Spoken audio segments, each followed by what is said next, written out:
Magluto tayo ng Bicol Express na lamang. Ito yung sangkap, sibuyas, luya, sili, baboy at alamang. Lagay ko na luya. Tapos isunod natin ng taba ng baboy.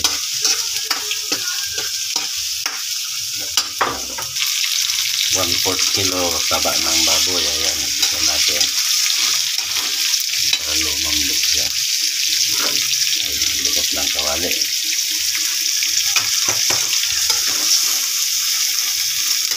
So guys, yan na guys, oh. Tapos sunod natin ang alamang. Yan. Pwede na ilagay yung sili. Yan, ay siling rin na, oh. Yan. Sunod, siling maliliit. Ayan, oh. Yan ang Bicol Express na tinatawag. Yan. Mamaya madudurog na lang yan.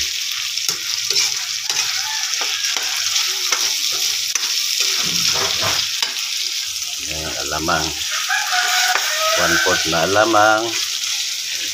1/4 na taba ng baboy. Yan.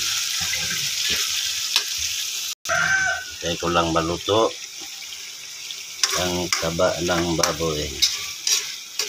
Kaya natin ilagay ang sibuyas. Yan, o. Dami niyan, o.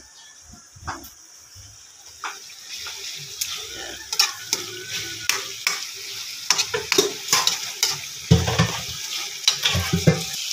Yan. Ilagay na natin ang sibuyas kasi luto na yung karne.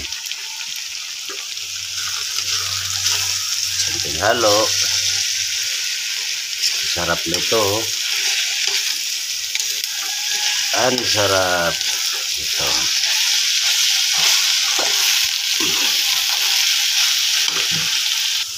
Yan, maluluto na, oh. Yung bango. Namit yung dogom.